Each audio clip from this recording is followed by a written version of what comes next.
I've never been much for excitement. I'm the sort who likes to get invited out, but always volunteers to be the designated driver.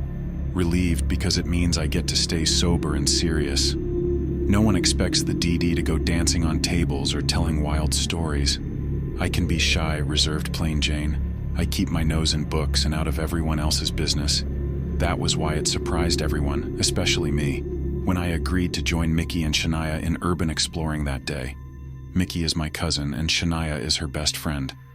I guess I agreed to go because I was feeling a bit stung over the fact that my crush, Yasmin, who is gorgeous and has a voice that could call angels, commented to friends that I am a bit boring, and so I guess I just wanted not to be boring, to have for once a story worthy of telling over a drink. But when we got to the house, I felt uneasy. The whole neighborhood was sad, really. A story of American prosperity turned to poverty and abandonment. Entire streets, with only 1 or 2 houses still occupied, the rest withering away with boarded windows and overgrown lots.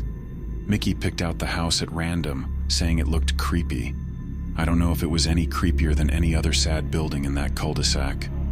The house had yellow siding stained by weather and time, curtains hanging in the cracked upstairs windows, a short flight of stairs leading to the front door. The lower windows were all boarded, and the door of course locked. But while I was ready to give up almost immediately, Shania's eyes sparkled at the challenge. She circled around to the back of the house, and a triumphant yell brought Mickey and me following. The back door, though boarded, had been broken into at some point over the years, and it swung open easily. Are we sure it's safe? I wondered. Shania just grinned. You gonna stay here if it's not? She asked, and plunged into the darkness. And that's how it was inside. Dark. Shania and Mickey flicked on headlamps and flashlights. I only had my phone light, so Shania pulled a spare flashlight out of her backpack for me. Girl, it's just an empty house with old stuff. She squeezed my arm in encouragement. Nothing to be scared of, unless you believe in ghosts.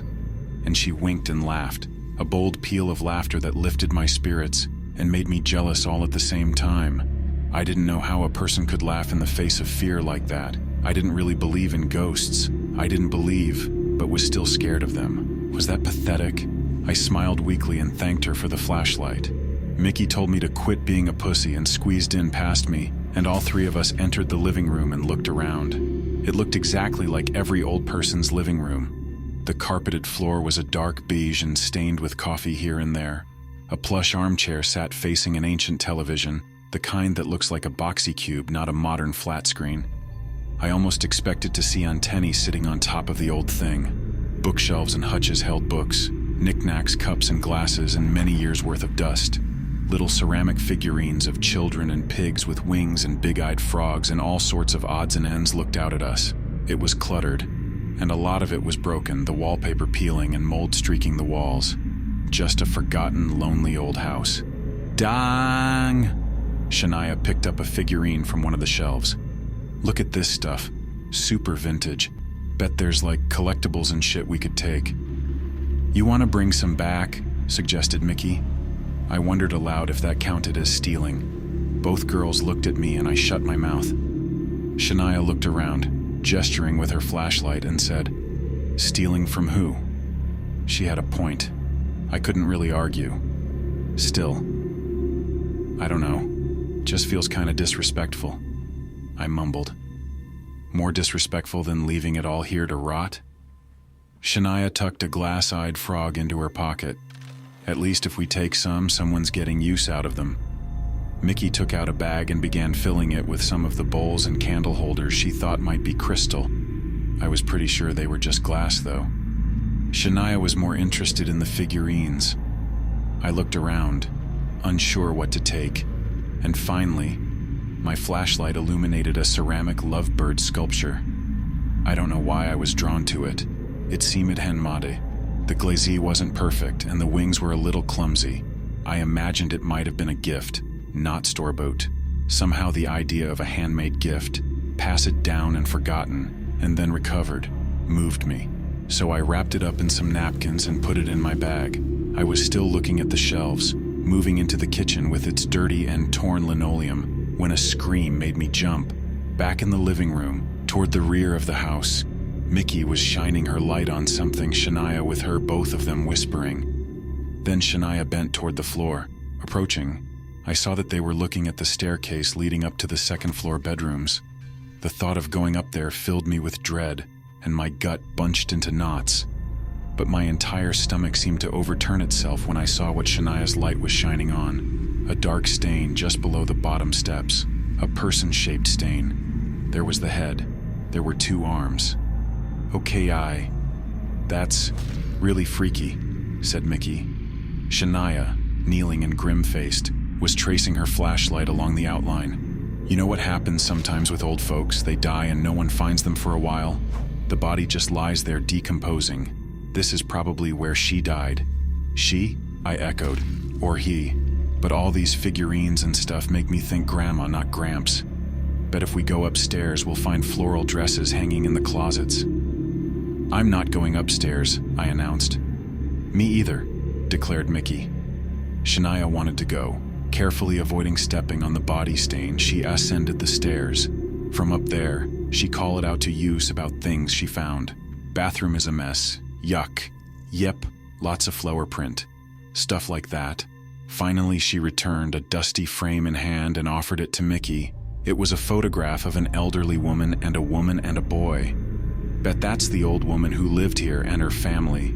I wonder why they didn't check on her when she fell down the stairs, said Mickey. Who knows? Maybe they're dead too. Maybe they live out of state. Shania shrugged. Look at this neighborhood. Been emptied out a long time ago. Chances are wherever her family lives. It's not close by. Come on, let's get out of here. Thought I heard something up there. Heard something.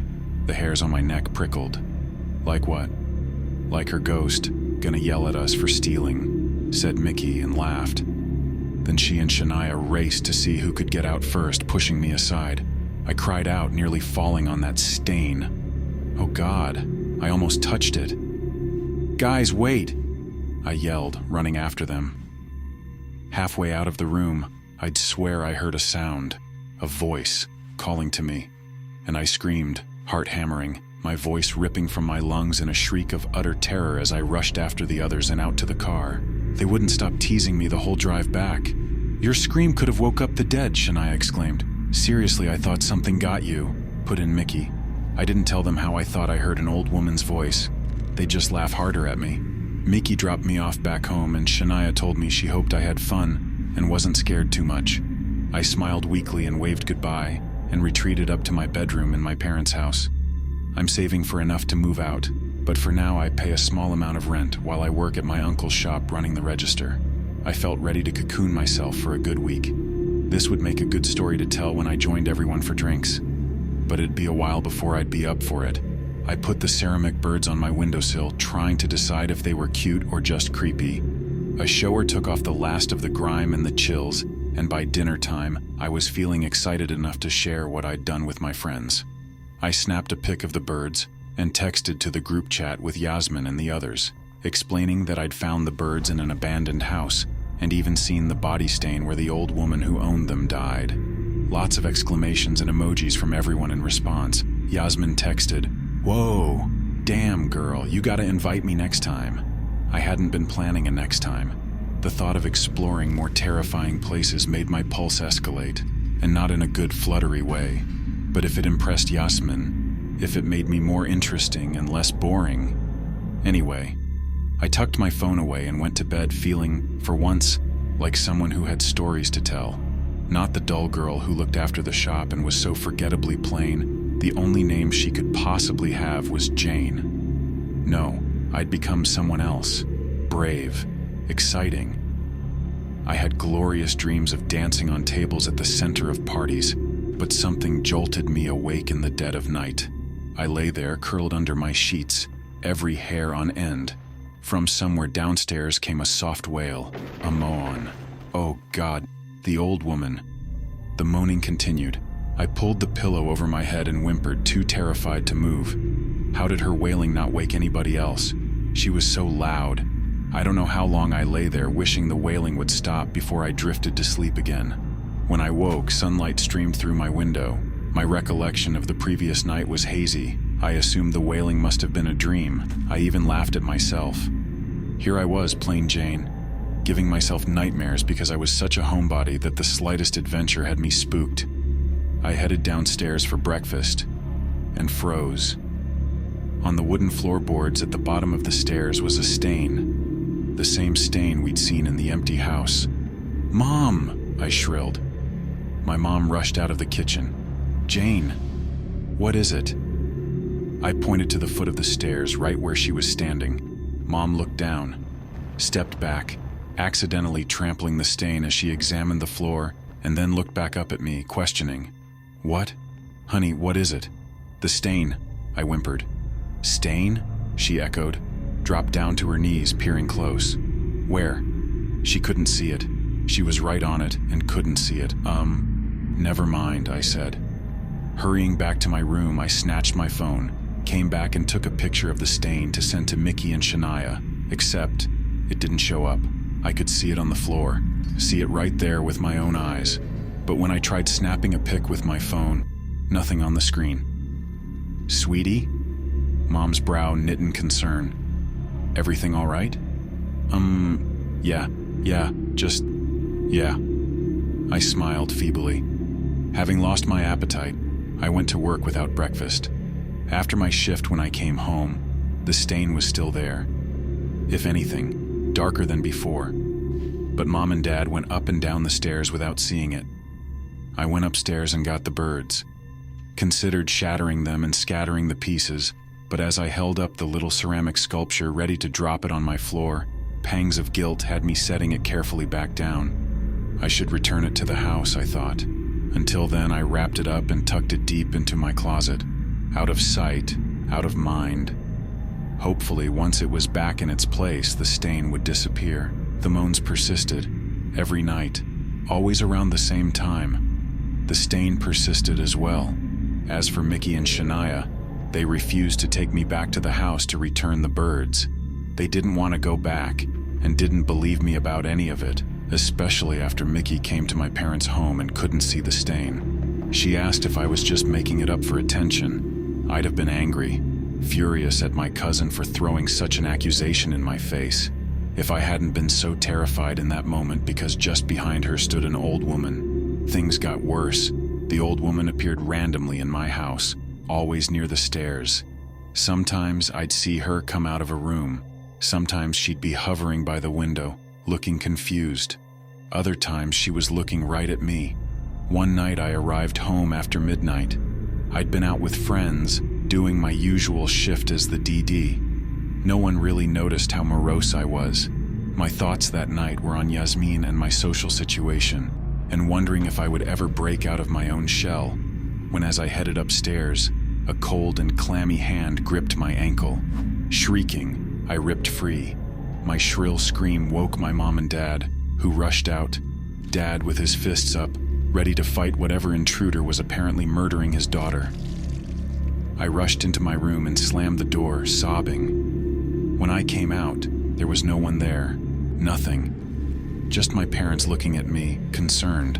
They asked me if I'd be willing to see a psychiatrist. I thought maybe a medium would be better, and I found one online who did a teleconference with me. She recommended the same thing my instinct had told me to do initially: destroy the ceramic birds. I'd taken a personal item, she said, something that meant something to the deceased. If this object was what had brought the ghost into my home, destroying it would free me. Next day, when I returned from work, I retrieved the birds from upstairs. I'd decided that, rather than destroy them, which seemed disrespectful, I'd start by returning them to the house where I found them, even if it meant I had to go back there alone. But I'd just left my room and barely reached the bottom of the steps when cold fingers clasped my ankle. I shrieked, jerking free and rushing for the door. The ghost trying to grab me. As I reached the front door, I spun back, glaring over my shoulder. I could see her now, the ghost of the old woman. She lay at the bottom of the steps, her fingers curled into claws and her face a grimacing snarl. Her mouth opened in a wail. I stood there for a long time, staring, and then I came back over to the stairs, and when I knelt down, she grabbed my arm, so tight, her icy hand left strange imprints on my skin. I held the birds down to her and with my other hand, clasped hers. I don't know what gave me the courage to suddenly do this, but now I heard what it was she'd been wailing, over and over again. "Help," she groaned. "I'm here," I said. Her hand squeezed tighter. "I'm sorry I ran away before. I don't know who gave you these birds, but they must have loved you very much. I'm sure they wish they could have been there for you." She was listening now, her mouth still a grimace of pain. I'm not religious and I don't know any prayers, so I just kept saying, "I'm here. You're not alone. Here are the birds. Here's my hand." I don't really know what else I said. My vision was blurry and I didn't realize the tears were streaming down my cheeks until I blinked and squeezed my eyes shut and reached up to wipe them clear. And when I looked down again, the old woman was gone. I was alone, just me sitting there at the bottom of the steps with some dusty ceramic birds in my palm. The stain was gone.